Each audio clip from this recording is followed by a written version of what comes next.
목탁순에 맞춰 스님께 일배예를 올리겠습니다.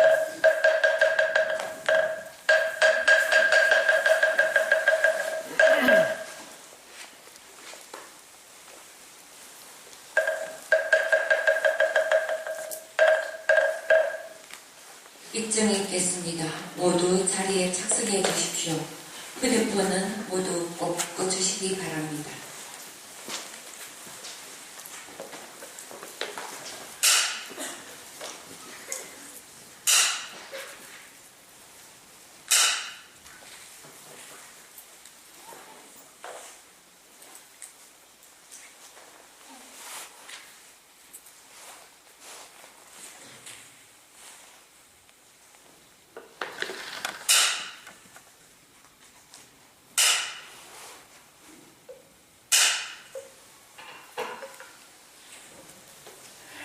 반갑습니다.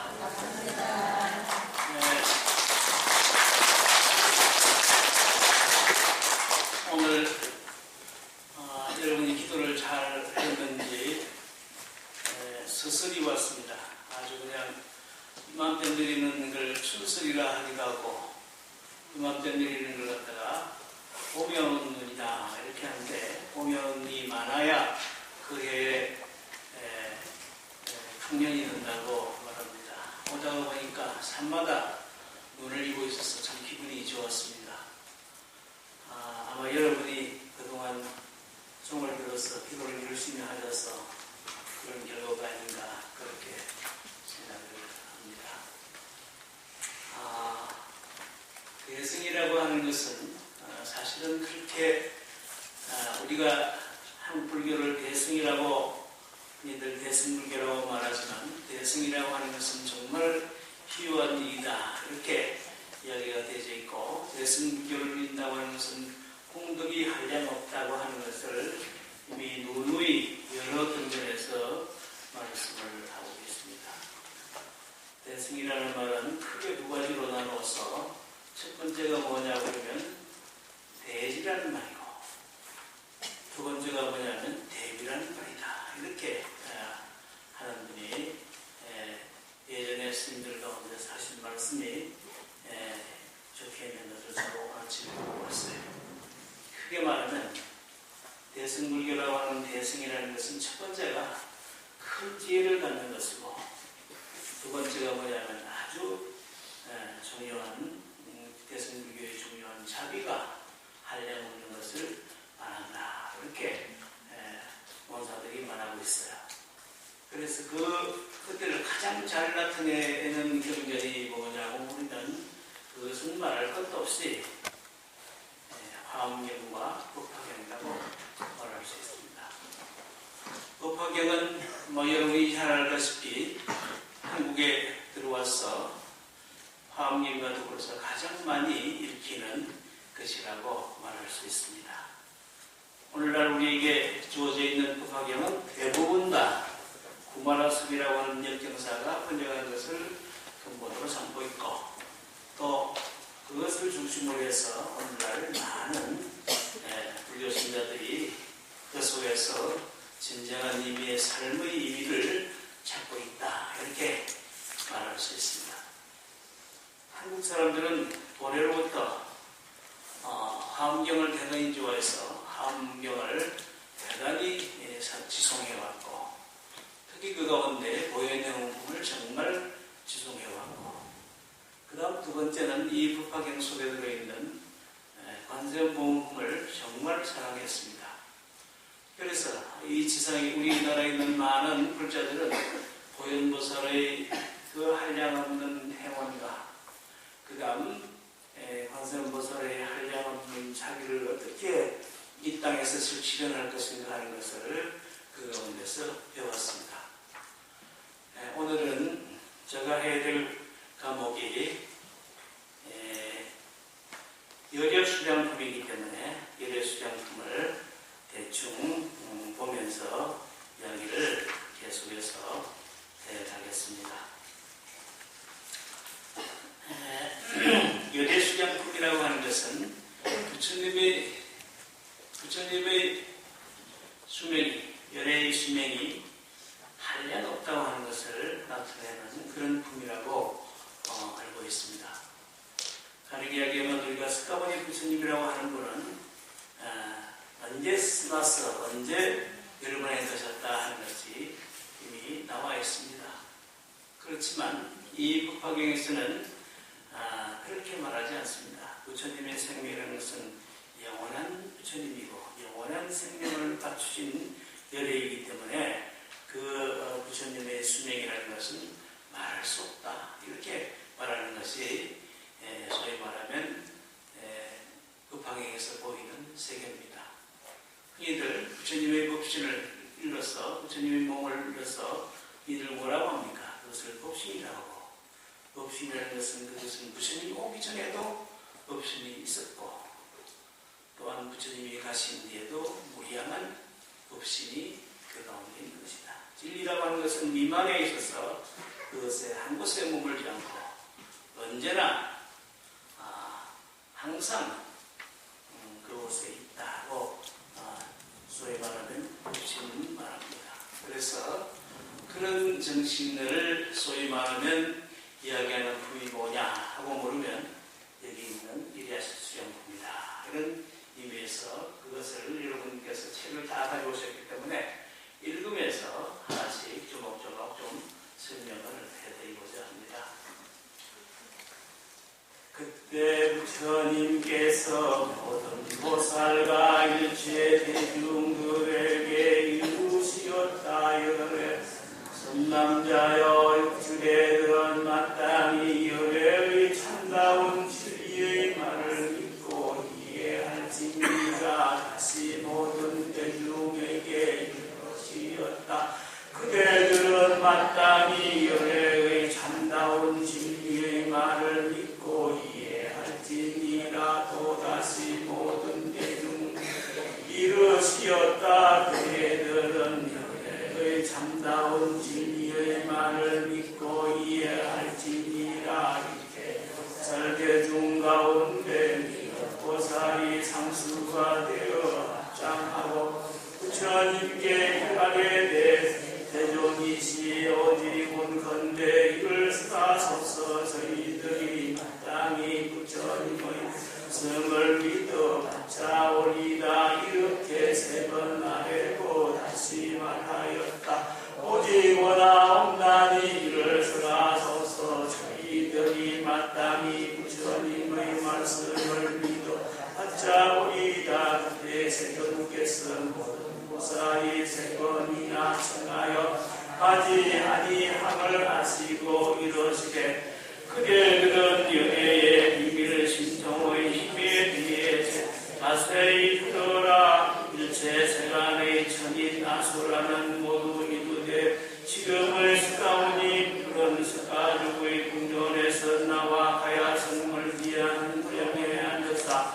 안욕 따라 삼적 삼보리를 얻다 하나니 그러나 선남자여 내가 실로 성불한지 무량무변 백천만억 나유타 급이니라. 비운컨대 500천만억 나유타 승지 3천대천 세계를 가령 어떤 사람이 부수고 작은 티끌을 만들어 동방 500만 나유타 승지 세계를 지나서 티끌 하나 들고 이와 같이 하며 도로 잡고 가서 이 티끌이 닿는다는 모든 선남자여 어떻게 생각하는가? 이 모든 세계를 생각하고 향해서 그 수를 알 수 있겠는가 없겠는가? 위력보살 등이 부처님께 사례였다. 이 모든 세계는 무량무변하여 산수로 알 바가 아니며 또 마음의 힘으로 미칠 바가 아니오니 화성문 벽지우리 우루의 지혜로 능히 생각한다 해도 그 한계를 모를 것이며 저희들이 불태들의 자리에 있다 해도 이 일에 대해서는 통달할 바가 아이오니 세존이시여 이 같은 모든 세계는 무량무변할 뿐입니다. 여기에서 보듯이 부처님의 소위 말하면 그걸 보면 전기를 보면 부처님께서 태어나셔서 소위 말하면 정반왕의 아들이 되어가지고 이 세상에 오셔서 룸비니 동산에서 나시고 그 다음 바라나시에서 슬퍼하시고 그 다음 마지막으로 구시나가라에서 열반하셨다. 이렇게 되어져 있어요. 그게 일반적인 우리가 불교 신자들이 가지고 있는 부처님에 대한 상식이죠. 그러나 대승불교에서는 그렇게 말하지 않고 부처님이라는 분은 그 화가 전생 오랜 급전에 이미 깨달음을 사실은 구요하셨다. 다만 우리에게 나타나 보이시고 이와 같은 육신을 가지고 이 땅에 오신 것은 그때이지만 그렇다고 해서 부처님이 구시나가라에서 열반에 터졌다고 해서 부처님이 없어진 것은 아니다. 부처님이 가르침이라는 것은 마치 부처님이 어느 날 그런 이야기를 하셨죠. 어떤 이야기를 하셨냐. 내가 이 성에 오거나 오지 않거나 관계없이 진리는 항상 있는 것이다. 진리라는 것은 마치 공기와 같아서 미만에 있는 것이다. 설령 내가 오늘 이 구시나가라에서 이 몸을 버리고 간다 해서 진리라는 것이 없어지는 것이 아니다. 진리라는 것은 영원히 있을 뿐이다. 그렇기 때문에 그 몸을 뭐라고 하냐면 그 몸을 법신이라고 하는 것이다. 오늘날 여러분이 만약에 부처님이 돌아가시고 안 계셔서 다른 얘기에서 여기에 우리가 법당에 오셨는데 이번 기도하면서 여러분은 무수한 부처님을 사실은 자기 속에 들어있는 무한정한 부처님을 여러분이 품고 있어서 그 부처님을 여러분이 사실은 발견해야 되는 것입니다.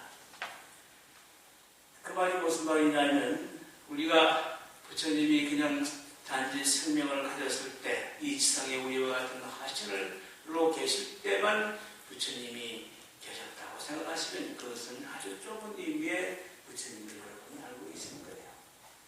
그러므로 부처님은 사실은 몸은 사실은 어떤 의미에서 가령 여기면 80년을 사시다 가셨다 하더라도 부처님이 말씀하신 그 본문은 남아서 오늘까지도 생생하게 우리에게 전달되고 있지 않습니까? 그 본문을 가지고 오늘날 우리는 사실은 신앙을 하는 거예요. 근데 부처님 몸이라는 것이 꼭 눈에 보이는 가시적인 눈에 보이는 몸만 여러분이 몸이라고 생각해서는 안 됩니다. 부처님의 몸이라고 하는 것은 사실은 그보다 훨씬 중요한 것은 뭐냐고 그러면 그것은 우리가 믿는 마음을 일으키고 우리가 신앙심을 일으키고 부처님을 존경하는 마음을 일으키는 그 사이에는 그곳이 어디든지 관계없이 부처님의 분신이 항상 계신 겁니다. 그래서 우리 한국만 하루도 얼마나 많은 절이 있습니까? 얼마나 많은 절이 있고 얼마나 많은 불자들이 모여서 부처님을 신앙하는 마음으로 모여서 부처님을 존경하는 마음으로 여러분이 이 자리에 옵니까? 그러면 부처님이 없다면 왜 이 자리에 왔습니까? 부처님은 항상 그것은 육신의 몸이 아니라 법신으로 항상 우리 앞에 와 계시는 것입니다. 믿음을 일으키는 그 순간에 백천만억의 부처님이 자기 앞에 와 있는 겁니다. 그러므로 부처님이라고 하는 것은 부처님을 마치 살아계실 때 49년 동안 슬퍼하시고 가령에서 80여세에 돌아가신 그 부처님 이 몸이 없어졌다고 해서 여러분이 부처님은 이 세상에 안 계시기 때문에 부처님은 없다 이렇게 말할 수는 없는 겁니다. 이 세상에 있는 모든 사람들은 신앙심을 가지고 부처님의 믿음을 내가 계속 가져야 됩니다. 부처님 말씀은 마치 그것은 사리와 같아서 눈에 보이는 사리만 사리가 아니라 그것은 정말 생명을 가지고 있는 사리였어. 그 말씀을 통해서 우리가 많은 교훈을 얻었어요. 마치 부처님 말씀하신 것을 마치 우리 신앙의 구주로 삼아서 우리가 일상생활에 그분의 말씀을 생명으로 여기면 부처님은 어디든지 계신 것이다. 부처님은 어디 한 곳에 계시는 것이 아니라 저 시냇물에도 있고 꽃에도 있고 산에도 있고 온갖 곳에 부처님이 아닌 곳인 것입니다. 그래서 열애라고 하는 것은 열애의 모습이라는 것은 어디에서 보느냐고 그러면 천지 만물에서 전체 부처님을 보는 거예요. 화엄경에도 그런 말씀을 할 수 있지 않습니까? 화엄경에도 저 세상에 있는 모든 두두물물이 전체가 다 부처님의 몸이 아닌 것이 없고 일상에는 모든 유중무중의 모든 생명 안에서 부처님의 생명을 보지 않으면 안 된다고 화엄경에서 말하고 있고 지금 열애수령 불매서는 어떻게 말합니까? 부처님의 생명이라는 것은 정반왕궁에서 소위 말하면 가해의 그 멀지 않은 곳에 그냥 머물러서 성도하신 부처님은 이라고 말하지 말아라. 나는 이미 얼마나 오랜 세월 전에 이미 성도해 있었느니라. 또한 부처님이 그럼 또 가셨어요. 그 몸은 가심이라고 하는 것은 이 어쩔 수 없는 거야. 어쩔 수 없어. 이 세상에 인이다면 또 가시도 하지만 그러나 법실은 사라지지 않아가지고 오늘까지 쟁쟁하게 우리가 부처님을 사모하는 생각을 일으키나 그게 신앙하는 마음을 일으키면 언제나 부처님은 우리와 평화가 계신 겁니다. 그러면 여기 부처님이 그런 법당의 마음이 있습니다. 아니다는 거죠. 천지만지에 안 계신 곳에 내가 마음을 일으켜서 신앙의 마음을 일으키는 그 순간에 그냥 부처님은 거기 계시고 그곳에 부처님이 계시기 때문에 우리는 집에서나 가정에서나 어디에서나 우리는 신앙을 사실은 할 수 있는 거예요. 그렇기 때문에 그러나 여러분이 이제 때를 맞춰서 오늘 기도해야 하는 날에 또 이렇게 오셨어. 그래서 이제 제 같은 법사를 만나서 오늘 이제 이 법화경을 이야기하는데요. 우선 법화경은 크게 나누어서 법화경을 보면 우선 크게 나누어서 법화경은 이문이 있어요. 이문이라는 말은 어떤 말이냐면 1부터 14까지를 정문이라고 해요. 이 품, 1품부터 시작해서 14품까지를 정문이라고 말하고 15 이후 부분부터는 그것은 뭐라고 하냐면 그걸 본문이라고 말해요. 그래서 1부터 14까지를 정문이라 하는데 이것은 뭘 뜻하느냐면 일성묘법을 뜻해요. 일성묘법을 우리한테 알려주려고 사실은 이 법화경을 설하신 겁니다. 두 번째는 뭐냐면 15 이후의 본문이라고 하는 것은 뭐냐면 부처님의 생명이 영원하다는 것을 밝혀주시기 위해서 이 법화경이 쓰여진 겁니다. 그래서 일성묘법이라고 하는 말은 어떤 말이냐 하면 일성이라고 하는 말은 우리가 부처님이 말씀하신 것이 살아계실 때 말씀하신 바가 뭐냐 그러면 첫 번째가 부처님 제시시에 부처님 말씀을 직접 들었던 사람을 뭐라고 합니까? 성문이라고 해요. 그 다음에 그 연각이라고 하는 것이 있어서 연각은 자기 스스로 깨쳤어. 부처가 이런 사람을 소위 말하면 아란에 이런 사람을 뭐라고 하냐면 연각이라고 해요. 그래서 성리들 소승을 이야기할 때 첫 번째가 성문이요 두 번째가 연각이다. 그 다음 대승불교에는 뭐가 있습니까? 보살이 있어요. 위대한 보살들이 주변에서 보살이 있어요. 화엄경에 보면 뭐 말할 수 없는 보살의 행을 이야기하고 있어요. 그런데 이 법화경에서는 그럼 뭘 설하기 위해서는 법화경을 쓰렸냐? 이 세 가지가 소위 말하면 성문과 연각과 보살이 다 어디로 돌아가기 위해서 그러면 하느냐 하면 일불성으로 돌아가기 위해서 소위 말하면 그 학시 설이었다는 겁니다. 그래서 소위 이 법화경이라는 것은 일불성을 설하기 위해서 부처님께서 이 법화경을 설하셨는데 그래서 그걸 갖다가 천태라고 하는 천태지라고 하는 유명한 중국의 선사가 계신데 그분이 법화경을 보시자마자 첫 번째와 그 다음 두 단을 나누었어요. 그 두 단을 나누어가지고 첫 번째가 뭐냐고 그러면 정문이라고 하고 두 번째가 본문이라고 말했다. 그럼 정문은 무슨 말인데? 그건 처음 듣는 말인데 일성묘법을 말하는 것이고 그 다음 본문은 뭐를 말하는 것인데 그것은 부처님의 영원한 그 생명의 영원함을 사실은 가르치기 위해서 설하신 겁니다. 그런데 이 열애수령 수령법은 뭐냐 그러면 본문에 해당하는 것으로서 부처님의 생명이 영원하다. 한정된 것이 아니라 부처님의 생명은 어디든지 있고 그 한량없는 그 부처님의 수명이 한량없다고 하는 것을 나타내 보여주는 것이 뭐냐 그러면 이 열애수령법이라는 것입니다. 그래서 스가모니 부처님의 영원성을 일성묘법에다가 그것을 상응해가지고 성립해서 가르치는 것이 뭐냐고 하면 법화경의 말씀이다. 법화경이라는 것이 부처님의 첫 번째는 뭐냐면 일성욕법을 말하는 것이고, 두 번째는 부처님의 생명을 거기에다가 영원한 것을 가르치기 위해서 이 법화경이 쓰여졌다. 이렇게 여러분이 우선 생각하셔야 돼요. 그래서 법화경을 이집 학부까지 다 읽었는데 법화경을 뭘 배웠는지 모르겠다. 이래가지고 뭐라는 거죠. 근데 법화경의 뜻이 뭐냐고 하면 첫 번째가 일성묘법. 한번 말씀해 보세요. 같이 시작. 일성묘법. 네, 그렇습니다. 일성묘법이라고 하는 것은 성문연가 보살을 불성으로 일불성으로 나아가게 하기 위해서 법화경이 쓰여졌고, 그 다음 이 법화경의 가장 중요한 대목이 뭐냐면 일대사인연이라는 말이 나와요.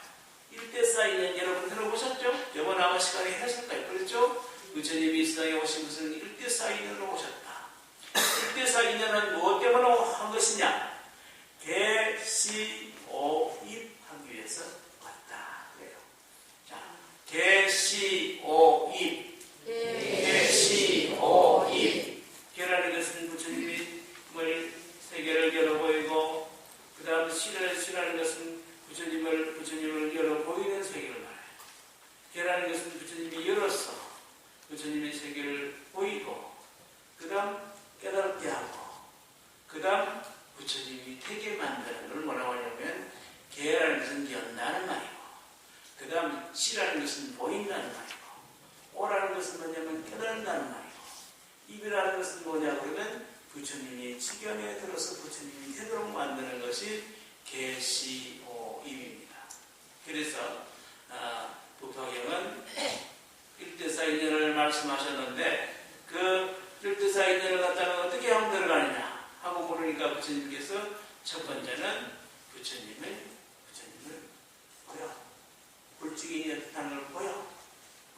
또 그 세계를 열어. 그리고 그것을 보여드려 주어. 동생에게. 두 번째는 뭡니까? 보여주어. 부처님께서 열어서 보여주고, 세 번째는 뭡니까? 깨닫게 하고, 네 번째는 뭡니까? 부처님의 세계로 들어오도록 만드는 것이 법화경이다. 이렇게 설하셨어. 그래서 이제 이 소위 말하면 법화경이라는 것은 이와 같은 구조를 가지고 있다 하는 것을 우리가 여러분이 다 저번 시간에 배웠겠지만, 우리가 이 세상에 살면서 특히 불교라고 하는 것은 예습은 없다. 인생에 무슨 인생의 예습이 살 수 있습니까? 인생은 예습을 할 수 없어.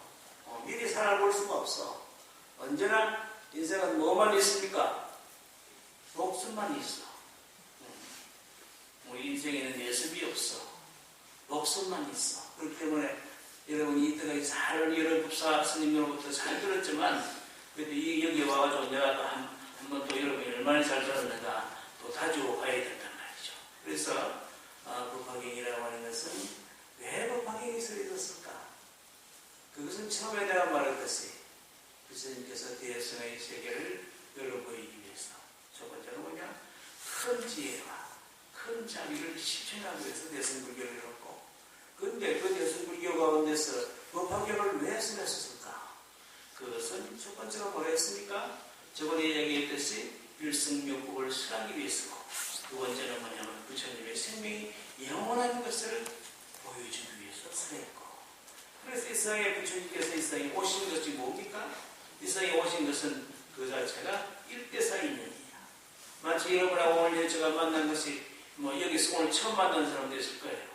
그러면 그것이 어떻게 말하면 인연이 있어 맞는데, 부처님이 이 세상에 오신 것은 일대사인연을 하기 위해서 세상에 오셨는데, 일대사인연이 뭐냐?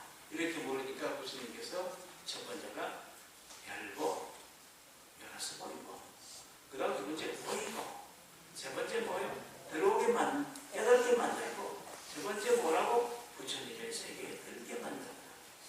그래서 계시옵니다. 이렇게 말씀을 하신 것입니다. 그래서 우리가 이 법화경이 아주 소중하다. 정말 소중하고 소중한 경이 법화경 말씀이다. 그래서 대승이라고 하는 것은 한 분만 뒤에 스치기만 해도 사실은 공덕이 무량하다고 그래요. 여러분이 법학이라는 소위 말하면 그 경명만 들어도 여러분이 공덕이 무량하다. 우리나라는 좀 그런 게 없지만 일본에서는 이 법학경을 대단히 존중합니다. 그래서 존중해가지고 일본 사람들은 어쩝니까? 이것만, 이 경명만 되어도 절대로 지옥세계나 소위 말하면 사막도에 떨어지지 않는다고 그래가지고 그 사람들은 뭐랍니까? 묘범연화경을 일본 사람은 뭐라고 말합니까? 나무, 거기다 나무까지 붙인다. 나무, 묘범, 연화경. 무묘범, 연화경. 일본 사람은 뭐라 해요? 남묘, 효령, 객교.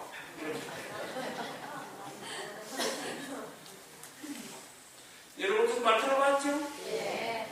그래서 법화경을 얼마나 사람들 신앙하는지 법화경 그 경문만 딴 거 다 할 필요 없대. 이거 뭐 다 읽을 필요 없고 아무것도 하지 말고 평생 동안 뭐만 하라고? 일본 사람들을 지금 여기 해보세요. 남녀 효랭 이란다니까. 그것만 해도 속이 안 갔는데 우리가 뭐 일본 사람이니까 뭐 때문에 일본 말 할 낀데 우리는 한국말 해야죠. 그럼 어찌 해야 되나? 나묘묘범연화경 이렇게 말해야지. 그 사람들이 남녀 호행겹겨 이러면서 나무묘범연화경 이렇게 말해야 합니다. 우리가 일본 사람이 아닌데 뭐 때문에 일본 말로 우리가 해야 될 일이 뭐 있어? 우리나라 좋은 말 나놓고 근데 그 사람들은 그걸 지극히 믿어요.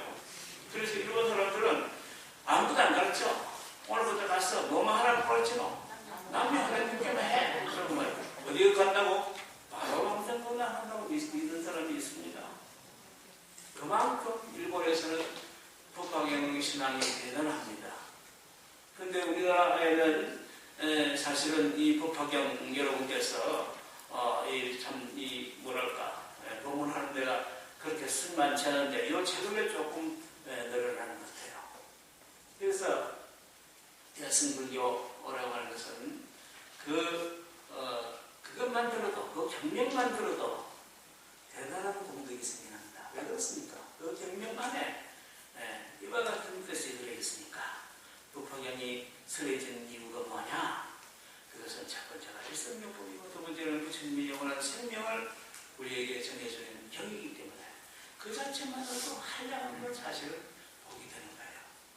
우리가 사람으로 태어나서는 어떻게 이런 말을 들을 수 있겠습니까? 사람으로 태어났기 때문에 이런 말을 들을 수 있어. 또 두 번째, 우리가 불교를 부처님을 믿지 않으면 이런 말을 어디서 듣겠습니까? 불교를 믿었기 때문에 이와 같은 한량없는 공덕이 있는 말을 우리가 듣게 되는 것입니다. 우리 입이라고 하는 것은 공덕을 짓는 문입니다. 그렇지만 우리 입은 어떻습니까? 입은 네 가지 죄를 짓는다. 눈은 눈구멍이 두 개밖에 없다. 눈구멍이 두 개 있죠? 콧구멍도 두 개 있다. 귓구멍도 몇 개 있노? 두 개 있다. 이 구멍은 무전증이 있노? 하나밖에 없다. 하나밖에 없다. 그런데도 입이 들어서 죄를 몇 가지 지은 줄 압니까? 네 가지 지입니다. 첫 번째, 입이 짓는 죄는 뭐 합니까? 거짓말하죠. 두 번째 뭐 합니까?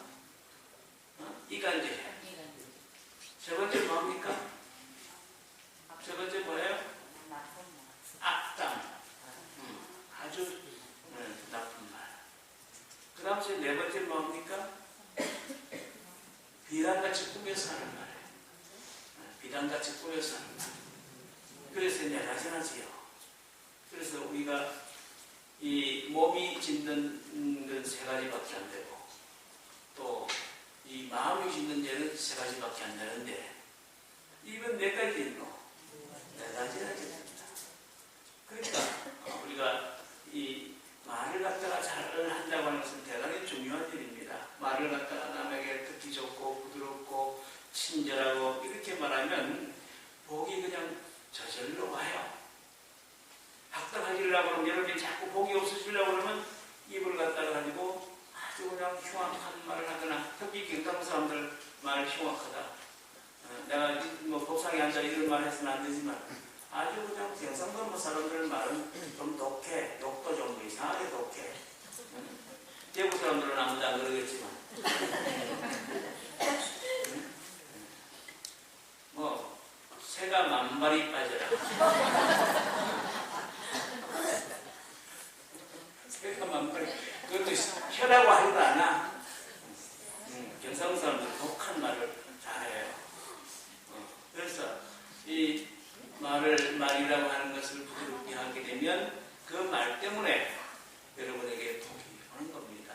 그 말 가운데서 가장 좋은 말이 뭐냐면 영구라는 것인데 부처님 명호를 일컫는 것이 가장 좋은 말인데 부처님 명호를 갖다가 그게 다 들어있는 것이 뭡니까? 부처님의 말씀이 들어있는 경진이라는 말이죠. 그래서 급하게 한 권을 다 읽지 못한다 하더라도 공덕이 무량으로 이 속에 들어있는 말 한마디를 우리가 이해하지 못한다 하더라도 급하게이라는 말만 가지고도 한량없는 공덕이 생겨나기 때문에 그래서 일본 사람들은 이 경전을 그냥 밤낮 없이 외워적립니다.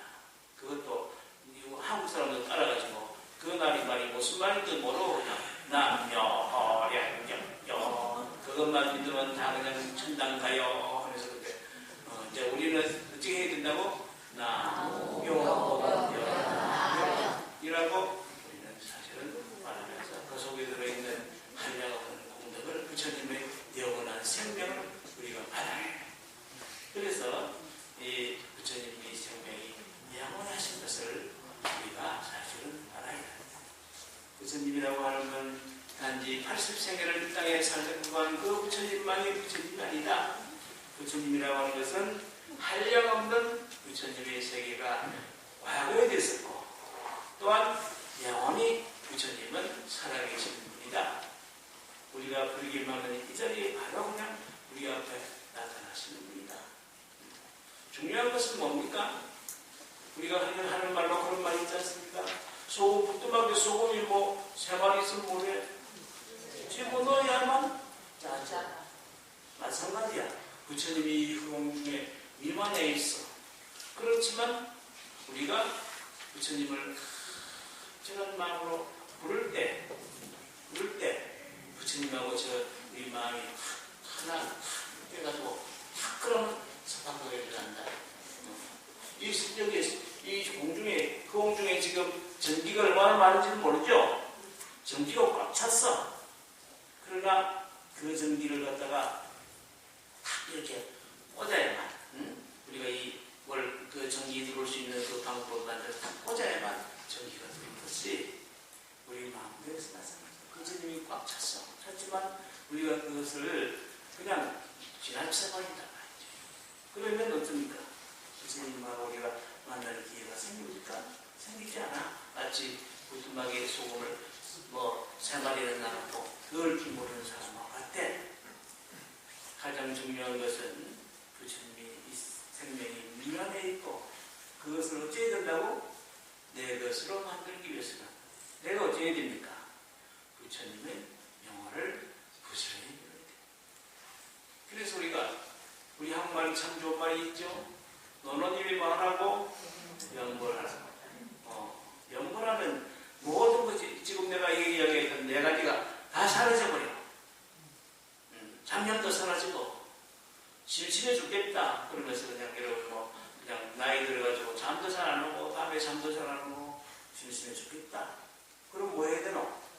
연불. 그 노노님이 연불해야지.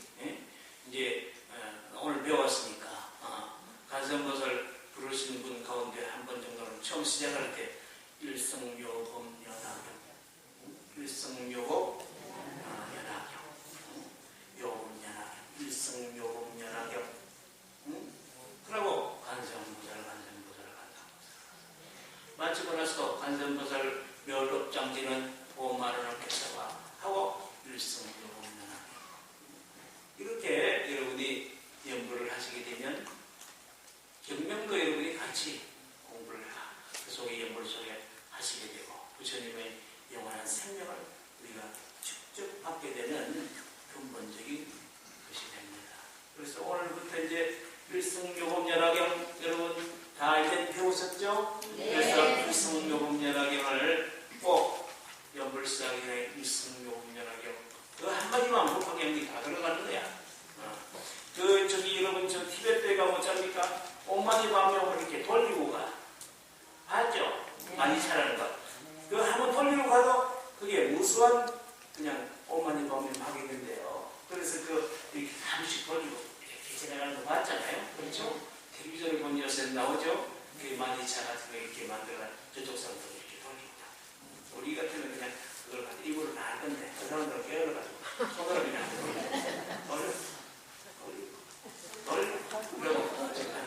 그런데 그것만 해도 공덕이 된다고 하는데 직접 입으로 부르는 것은 얼마나 더 공덕이 되겠습니까? 말할 것도 없지. 직접 내 입으로 일승요금연화경 간세음보살 관상보살. 그래서 우리가 우리가 가지고 있는 이 입을 좋은 곳에 사용하고 말이라는 것은 그것이 공덕을 지어내는 무한한 공덕장이야. 입이. 그래서 오늘부터는 여러분이 그렇게 하시면 좋을 것 같아요. 자, 그래서 여기 뒤에 보면 이걸 다 읽을 수는 없고 조금 한 페이지를 더 넘겨서 보면 143페이지에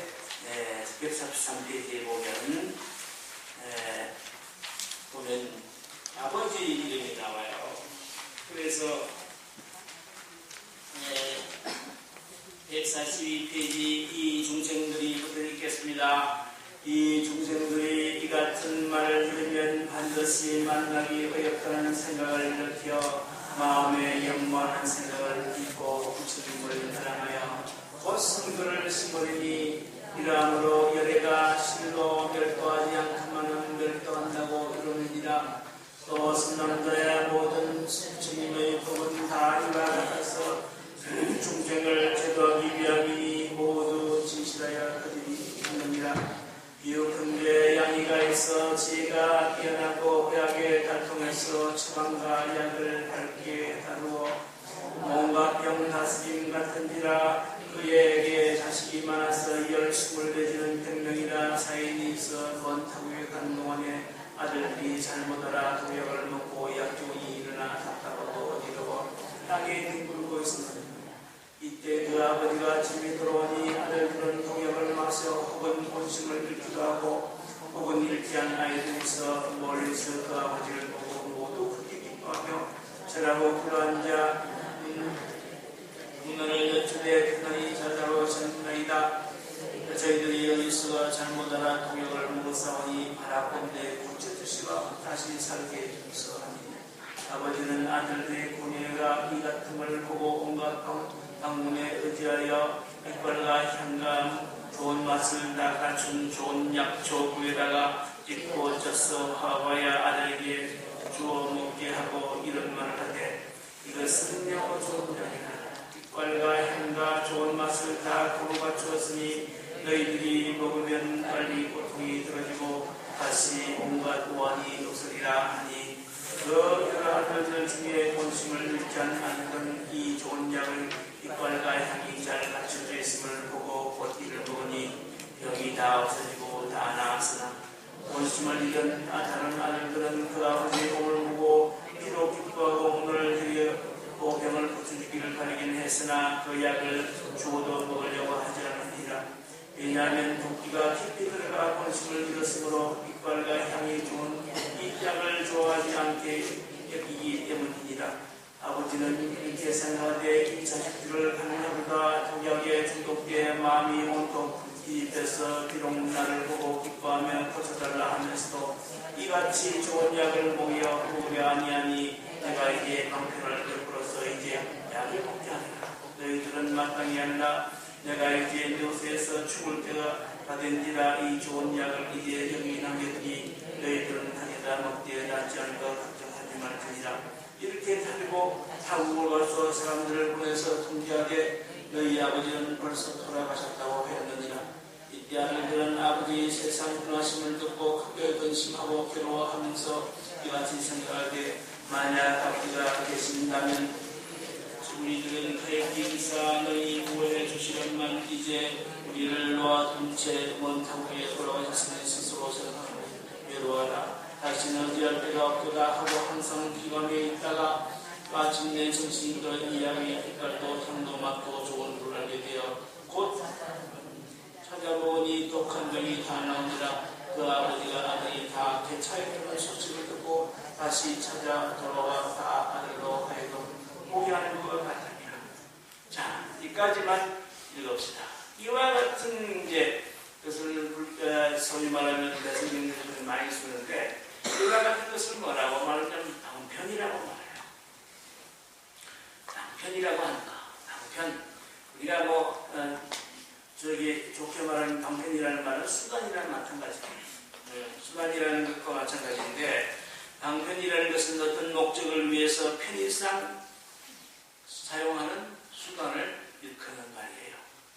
그래서 부처님께서 슬픔하시다가 부처님께서는 언제나 대기슬픔을 하셨기 때문에 대기슬픔이라고 하는 말은 어떤 말이냐면 그게 모인 대중들의 모인 것을 보고 그 사람들의 수에 따라서 부처님은 음병야약이라 마치 의사가 약약을 지어서 병든 사람에게 주듯이 부처님이 슬픔을 한다나 그게 모인 친중들을 위해서 슬픔했기 때문에 그게 모인 사람들에게 낫게끔 약치방을 해서 주듯 슬픔을 하셨어요. 그래서 여기 보면 부처님께서 왜 돌아가셨다고 말했느냐, 왜 80생애만 살다가 일생에 사라져 돌아가셨다고 말하게 되느냐 하는 이유를 들어서 이렇게 이야기했죠. 그래서 소위 말하면 우리가 사람이 없으면 어떻게 됩니까? 더 그립죠. 여러분이 아주 그냥 그 사람 말을 잘 안 들었는데 나중에 딱 보니까 세월이 갈수록 그 사람의 말이 옳고 참 그 말을 들을 걸 왜 그걸 안 들었나 이런 생각이 들 때가 있어요. 특히 부모님이 돌아가셨을 때 아마 여러분이 더 그럴 겁니다.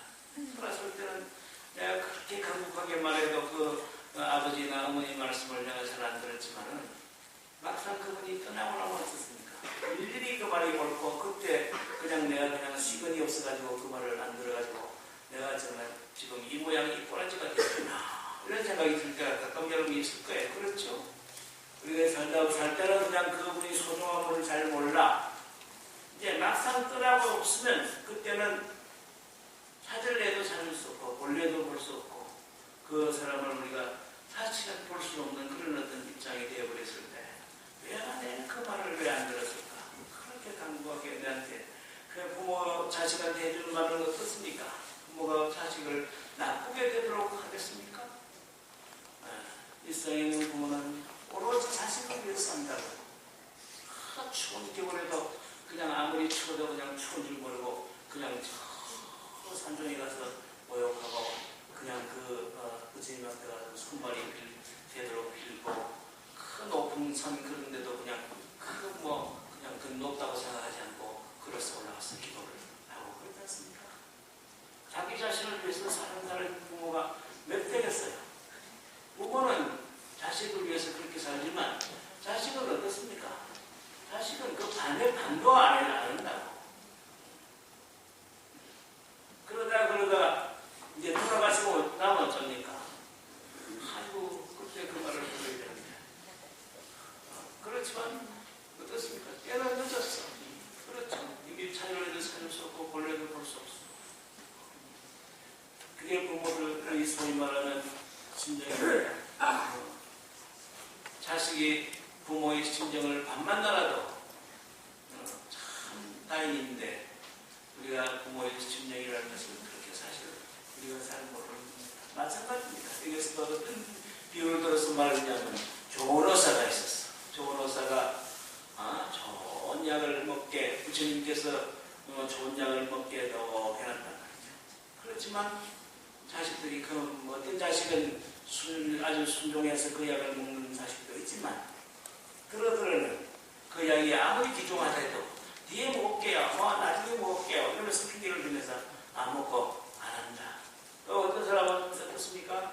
아까 주님이 남겨놓고 간 좋은 것을 그냥 잘 모르고 독약을 먹어가지고 정신이 하나도 빠져가지고 있는 사람도 있어가지고 그걸 또 못 먹어. 부처님이 이 세상에 지금 이제 돌아가셨다고 하는 것은 뭐냐면 그와 같이 소위 말하면 자식들이 그냥 그것을 뭐 늘 계시니까 뭐 이렇게 하실까봐 싶어가지고 늘 뭐 있는데 뭐 이렇게 생각 전혀 아까운 생각을 일으키거나 안타까운 마음을 일으키지 않은 중생들을 위해서 열반을 우리에게 보셨다. 그래서 부처님이 돌아가셨다고 하는 것은 마치 양이가 짐짓 우리에게 뭐 했습니까? 방편을 들어서 안 죽었으면서도 안 돌아가셨으면서도 돌아가셨다고 말하는 것 같이 그와 같이 중생들을 위해서 그와 같은 자기 이 세계를 열어보이기 위해서 짐짓 우리에게 보이신 행동이다 라고 지금 로마에서는 쓰라고 얘기했습니다. 그래서 중요한 것은 무엇입니까? 우리가 부처님이 우리한테 보여주시는 그런 방편이라고 하는 것은 전부 다 무엇입니까? 중생을 잘 구제하기 위해서 만들어진 하나의 소위 말하면 그것이 방편이다, 수단이다. 여러분이 그렇게 보셔야 합니다. 그래서 이 세상에 우리가 사는 동안 정말 귀중한 것이 무엇인가를 우리는 알아야 합니다.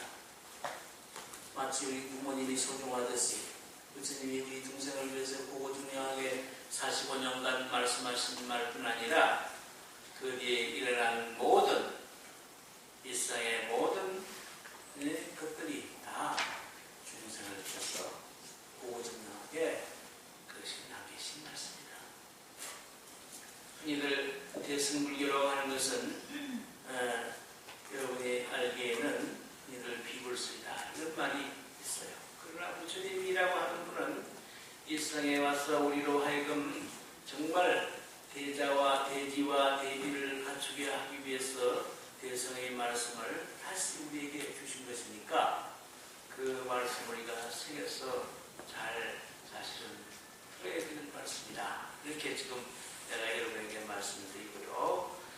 그래서 이 방편이라는 말이 마치 어떤 말이냐면 부처님은 일본에 드러낸 것은 중생구제를 위하려고 하는 소위 말하면 부처님의 자부심이 단도에서부터 그런 것이 나타났다 하는 것을 여러분 아셔야 합니다.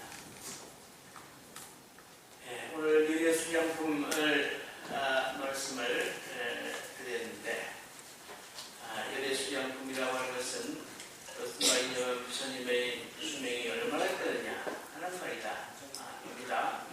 그런데 부처님의 수명은 얼마나 한말합니까? 과거생에도 한량이 없고 미래에도 한량이 없는 생명을 가지고 있다. 부처님의 생명은 미래에 어떤 양상을 가지고 있습니까? 부처님의 생명은 영원하다. 그 영원하도록 만드는 책임은 누구에게 있습니까? 우리에게 있습니다.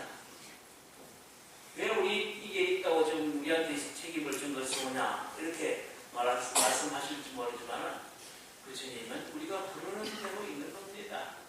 부처님을 믿게 하려면 어떻게 해야 됩니까? 여러분이 부처님을 많이 찾아야 합니다. 부처님과 시시각각으로 만나야 합니다. 한순간도 부처님을 놓지 않으면 부처님은 언제나 그 길에 있습니다. 그러기 위해서는 어쩌야 됩니까? 여러분이 언제나 연구를 하셔야 돼요. 부처님을 생각하고 부처님의 명호를 부르면서 우리가 내 마음이 정화될 때까지 내가 불신에 이르기까지 불교의 근본은 무엇입니까? 승부라는데 그 목적이 있어. 승부를 하는데 목적이 있는데 그 목적 가운데서 5가지를 말했지만 제일 쉬운 방법이 뭐냐고 물으면 연구라는 방법입니다. 여러분이 열몇 시간씩 이러면 참선할 수 있습니까? 선생님들 같이 선방에 가서 열몇 시간씩 매일 앉아서 참선할 수 있습니까? 그거는 어려워요. 그런데 연구라는 방법은 할 수 있어.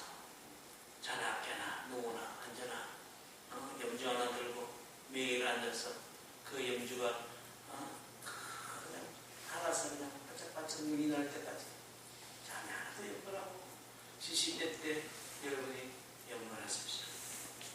그것만이 소위 말하면 이 가장 중요한 하나의 부처님 만나는 방법, 부처님의 생명을 영원히 있게 만드는 길이라는 걸 여러분에게 말씀드립니다.